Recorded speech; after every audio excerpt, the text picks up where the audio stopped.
આપનું સ્વાગત છે. આજે આપણે બાઇબલની એક કદાચ સૌથી જટિલ ભવિષ્યવાણીની ગૂંચ ઉકેલવા જઈ રહ્યા છીએ. દાનિયેલના પુસ્તકમાં ઉલ્લેખિત 2300 સાંજ અને સવાર.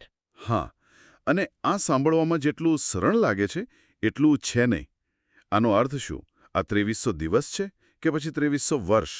અને સૌથી મોટો સવાલ, તેની ગણતરી શરૂ ક્યાંથી કરવી? બરાબર. આપણી પાસે એક ઊંડાણપૂર્વકનું વિશ્લેષણ છે જે આ દરેક શક્યતાઓની મતલબ કે છણાવટ કરે છે. આ એક ડિટેક્ટિવ સ્ટોરી જેવું છે. બિલકુલ. જેમાં એક ખોટી કડી આખી તપાસને ગેરમાર્ગે દોરી શકે છે. અને આપણે એ સ્પષ્ટ કરી દઈએ કે આપણો હેતુ કોઈ એક સાચો જવાબ આપવાનો નથી, ખરું ને? ના, બિલકુલ નહીં. આપણી પાસે જે સ્ત્રોત છે તે આપણને એ સમજાવે છે કે આ ભવિષ્યવાણીને સમજવાના પ્રયાસોમાં ક્યાં ક્યાં તાર્કિક મુશ્કેલીઓ આવે છે. એક પ્રકારની માનસિક કસરત. હા, જે આપણને બતાવે છે કે આવી જટિલ ભવિષ્યવાણીઓનું અર્થઘટન કરવું કેટલું પડકારજનક છે. તો ચાલો તપાસ શરૂ કરીએ. ભવિષ્યવાણી કહે છે કે 2300 સાંજ અને સવાર પછી પવિત્ર સ્થાન શુદ્ધ કરવામાં આવશે. પહેલો પ્રશ્ન, શું આ 2300 શાબ્દિક દિવસો છે? સ્ત્રોતમાં આ વિચારને એક બીજી મહત્વપૂર્ણ ભવિષ્યવાણી, જે 17 સપ્તાહ તરીકે ઓળખાય છે, તેની સાથે જોડવાનો પ્રયત્ન થયો છે. ઓકે, અને આ 17 સપ્તાહની ભવિષ્યવાણી જે ઇઝરાયેલના ભવિષ્ય માટે એક ચોક્કસ સમયરેખા નક્કી કરે છે, એના છેલ્લા સપ્તાહ સાથે આને જોડવામાં આવે છે, બરાબર? હા, ખાસ કરીને છેલ્લા સપ્તાહ સાથે. તર્ક એવો છે કે કદાચ 2300 દિવસોની શરૂઆત છેલ્લા સપ્તાહની બરાબર મધ્યથી થઈ હોય. તો અહીં ગણિત થોડું રસપ્રદ બને છે. જુઓ, છેલ્લા સપ્તાહનો સમયગાળો છે 2520 દિવસનો. તેની મધ્યથી ગણીએ તો 1260 દિવસ પછી તે સપ્તાહ પૂરો થાય, અને એની સાથે જ 17 સપ્તાહની ભવિષ્યવાણી પણ. ઓકે, તો જો 2300 દિવસની શરૂઆત છેલ્લા સપ્તાહની મધ્યથી થાય અને 1260 દિવસ પછી 17 સપ્તાહ પૂરા થાય, તો 2300માંથી 1260 બાદ કરીએ એટલે 1040 દિવસ બાકી રહે. બરાબર. એનો અર્થ એ કે પવિત્ર સ્થાનની શુદ્ધિ 17 સપ્તાહ પૂરા થયાના 1040 દિવસ પછી થશે. અરે, અહીં જ સમસ્યા છે. હા, અહીં જ આ વિશ્લેષણના લેખકને એક મોટી તાર્કિક સમસ્યા દેખાય છે. તેમની દલીલ મુજબ ઘણી ધર્મશાસ્ત્રીય માન્યતાઓ પ્રમાણે 70 સપ્તાહ પૂરા થતાં જ 1000 વર્ષના શાંતિના રાજ્યની શરૂઆત થવી જોઈએ. પણ આ ગણતરી પ્રમાણે તો પવિત્ર સ્થાનની શુદ્ધિ નવા રાજ્યની શરૂઆતના લગભગ 3 વર્ષ પછી થશે. બરાબર, જે વિરોધાભાસી લાગે છે. એક મિનિટ, મને અહીં રોકો. આ મહત્વનો મુદ્દો છે. લેખક માની રહ્યા છે કે 1000 વર્ષનું રાજ્ય તરત જ શરૂ થવું જોઈએ.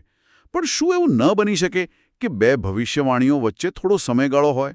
ખૂબ સારો પ્રશ્ન. લેખકનો તર્ક એ છે કે પવિત્ર સ્થાનની શુદ્ધિ એ એક અંતિમ અને નિર્ણાયક ઘટના છે, જેને તેઓ 7 વિપત્તિઓના અંત સાથે જોડે છે. હા, અને આ વિપત્તિઓ 70 સપ્તાહના અંતમાં જ સમાપ્ત થવી જોઈએ. તેથી જો શુદ્ધિની ઘટના 1040 દિવસ મોડી થાય તો તે આખા ઘટનાક્રમ સાથે મેળ નથી ખાતી. સમજાયું. બધું એકસાથે સમાપ્ત થવું જોઈએ. એટલે શાબ્દિક દિવસોની આ ગણતરી તેમને તાર્કિક રીતે બંધબેસતી નથી લાગતી. ચોક્કસ.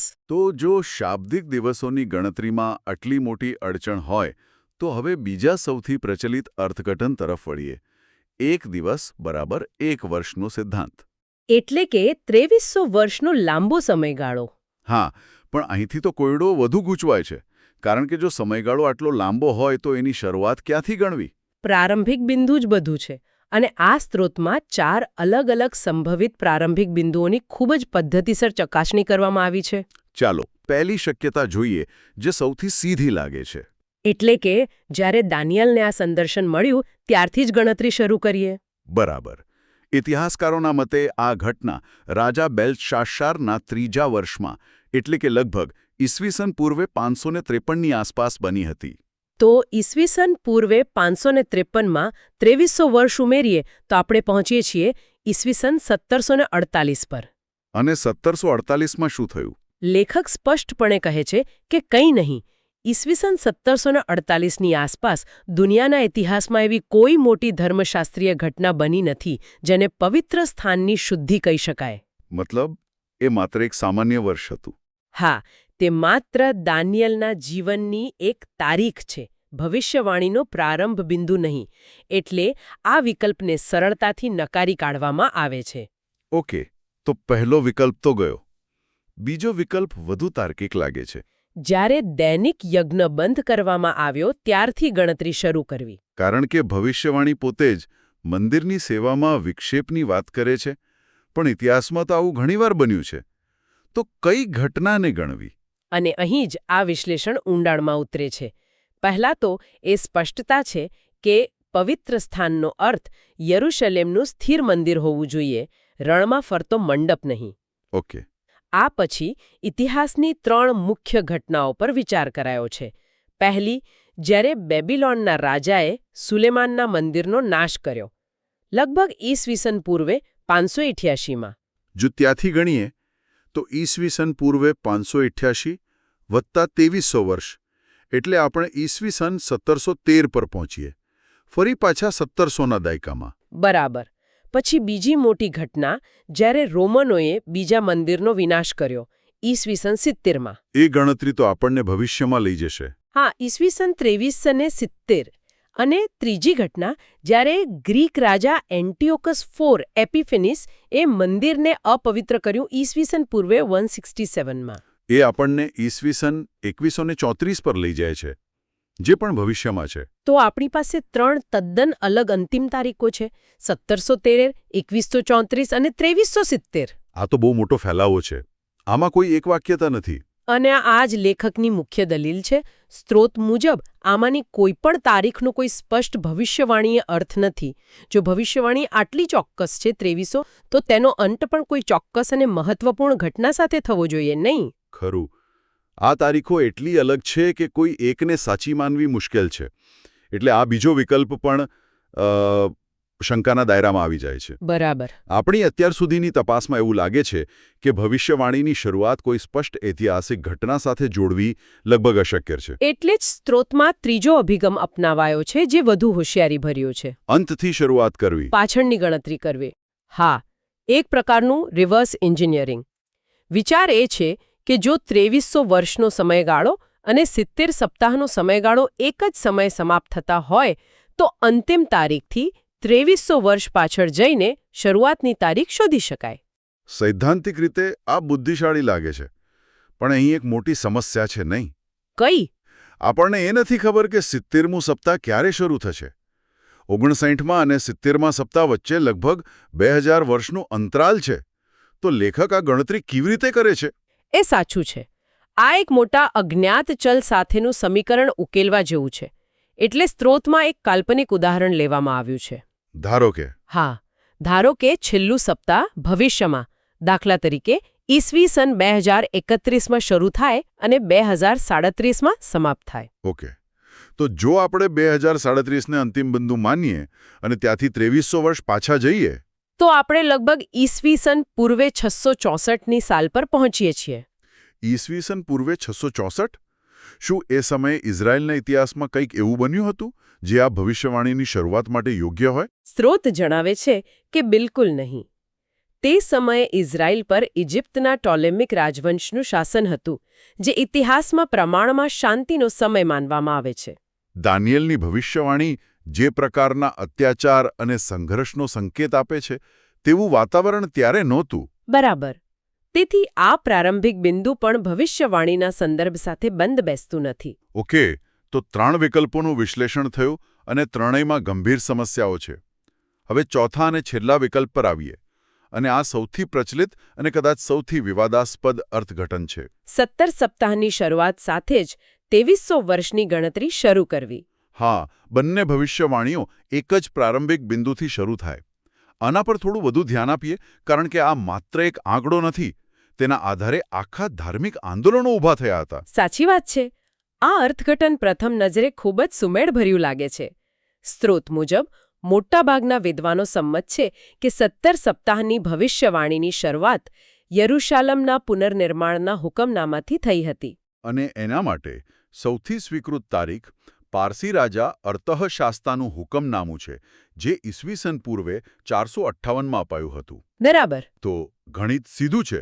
જો આપણે ઈસવીસન પૂર્વે 458થી શરૂ કરીએ અને તેમાં 2300 વર્ષ ઉમેરીએ તો આપણે ઈસવીસન 1843 પર પહોંચીએ છીએ. હા, અથવા 1844 ગણતરીની પદ્ધતિ પર આધાર રાખે છે.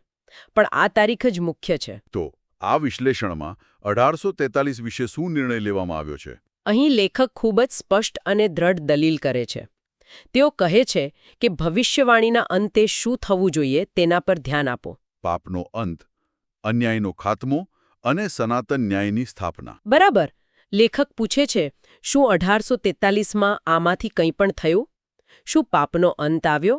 શું પવિત્ર સ્થાન શુદ્ધ થયું? જવાબ સ્પષ્ટ છે, ના. એટલે આ દલીલ માત્ર કોઈ ઘટના ન બનવા વિશે નથી, પરંતુ ભવિષ્યવાણીની મૂળભૂત શરતો પૂરી ન થવા વિશે છે. આ એક શક્તિશાળી દલીલ છે. તે આપણને વિચારવા મજબૂર કરે છે કે જો પાયો જ આટલો નબળો હોય તો આ અર્થઘટન આટલો પ્રચલિત કેવી રીતે બન્યું? બરાબર. લેખક માટે 1843ની તારીખ ભવિષ્યવાણીના વર્ણવેલા પરિણામ સાથે બિલકુલ મેળ ખાતી નથી.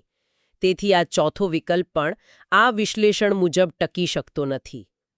તો એક દિવસ બરાબર એક વર્ષના આ ચારેય સંભવિત પ્રારંભિક બિંદુઓને ચકાસ્યા પછી આપણે ક્યાં પહોંચ્યા? એવું લાગે છે કે સ્ત્રોત આપણને એક બહુ મોટા નિષ્કર્ષ તરફ દોરી રહ્યો છે. હા, અને નિષ્કર્ષ ખૂબ જ સ્પષ્ટ છે. આ વિશ્લેષણનો સાર એ છે કે 2300 સાંજ અને સવારને 2300 વર્ષ તરીકે અર્થઘટન કરવાનો પ્રયાસ કરીએ તો ગણતરી કોઈ પણ રીતે બંધ બેસતી નથી. તમે ગમે ત્યાંથી ગણતરી શરૂ કરો, છેડો ક્યાંય બરાબર ફિટ થતો નથી. બરાબર. લેખક માટે આ સ્પષ્ટ સંકેત છે કે કદાચ એક દિવસ બરાબર એક વર્ષનો સિદ્ધાંત આ સ્પેસિફિક ભવિષ્યવાણી પર લાગુ જ નથી પડતો. અને વાત અહીં પૂરી નથી થતી નહીં. જો આપણે ફરી પાછા શાબ્દિક દિવસોના વિચાર પર જઈએ તો પણ સ્ત્રોત બતાવે છે કે તે નવા કોયડાઓ બનાવે છે. હા, એવું છે કે એક તાળું ખોલવા જતાં બીજા 3 તાળા લાગી જાય. સ્ત્રોતમાં કેટલાક ચાર્ટ છે જે આ સમસ્યાને વધુ ઊંડી બનાવે છે. આ ધન્ય ઘટના છેલ્લા સપ્તાહના 295માં દિવસે થવી જોઈએ, પણ તે ધન્ય ઘટના કઈ છે તેનો કોઈ ઉલ્લેખ નથી. મતલબ આ સંખ્યાઓ જૂના કોયડાઓ ઉકેલવાને બદલે નવા કોયડાઓ બનાવી રહી છે. બરાબર. અને બીજો એક ચોકસાઈનો પ્રશ્ન પણ ઉઠાવાયો છે કે 2300નો આંકડો શા માટે? હા, જો અત્યાચારનો આખો સમયગાળો 7 વર્ષ એટલે કે 2520 દિવસનો હતો તો ભવિષ્યવાણીમાં ખાસ 2300નો આંકડો શા માટે અપાયો? 2520 કેમ નહીં? આ એક વિસંગતતા છે જેનો કોઈ સંતોષકારક જવાબ મળતો નથી. બિલકુલ. આમ આજે આપણે ખૂબ જ ઝીણવટભર્યા વિશ્લેષણ દ્વારા એક અત્યંત જટિલ ભવિષ્યવાણીની ગલીઓમાં સફર કરી. આપણે જોયું કે ભલે તે શાબ્દિક દિવસો હોય કે વર્ષ, બંને અર્થઘટનોમાં ગંભીર તાર્કિક અને ઐતિહાસિક પડકારો ઊભા થાય છે. અને અહીં આપણે એક ક્ષણ અટકીને વિચારવું જોઈએ કે આ કેટલું જટિલ છે. અહીં સૌથી રસપ્રદ બાબત કોઈ સરળ જવાબ નથી, પણ એ સમજવું છે કે આ બધી ભવિષ્યવાણીઓ 70 સપ્તાહ, 1260 દિવસ, 1335 દિવસ અને 2300 દિવસ એકબીજા સાથે કેવી રીતે જોડાયેલી છે. એક જટિલ ઘડિયાળના કાંટા જેવી. હા, સ્ત્રોત ખૂબ જ સ્પષ્ટ રીતે બતાવે છે કે જો તમે આ કોયડાનો એક ટુકડો પણ બદલો તો બાકીના બધા ટુકડાઓ પર તેની નાટકીય અસર પડે છે. તેમને અલગ અલગ સમજી શકાતા નથી. આ ખરેખર આ પ્રાચીન ગ્રંથોમાં રહેલા અર્થના સ્તરો અને અર્થઘટનના પડકારોની એક શક્તિશાળી યાદ અપાવે છે. અને એ પણ કે જવાબો હંમેશા સીધા અને સરળ નથી હોતા. કદાચ સરળ જવાબો શોધવાનો પ્રયાસ જ ભૂલ ભરેલો છે. બિલકુલ. આ વિશ્લેષણ આપણને વિનમ્રતા શીખવે છે. આ સ્ત્રોતે મુખ્યત્વે એક દિવસ બરાબર એક વર્ષના સિદ્ધાંતને વિવિધ ઐતિહાસિક પ્રારંભિક બિંદુઓ સામે ચકાસવા પર ધ્યાન કેન્દ્રિત કર્યું અને બતાવ્યું કે તે કેવી રીતે નિષ્ફળ જાય છે. આ એક અંતિમ પ્રશ્ન વિચારવા માટે પ્રેરે છે. જો આ કાળક્રમિક ગણતરીનો સિદ્ધાંત પોતે જ સ્પષ્ટ અર્થઘટનમાં મુખ્ય અવરોધ હોય તો શું એવું બની શકે કે 2300 સાંજ અને સવારનો ઉલ્લેખ એવી કોઈ વસ્તુ માટે હોય જે આપણા પરંપરાગત કેલેન્ડર દ્વારા માપી જ ન શકાય? મતલબ કંઈક સાંકેતિક? હા, કદાચ કંઈક સાંકેતિક જે સમયના રેખીય પ્રવાહ સાથે નહીં પણ કોઈ આધ્યાત્મિક સ્થિતિ સાથે સંબંધિત હોય. આ એક વિચારવા જેવો પ્રશ્ન છે.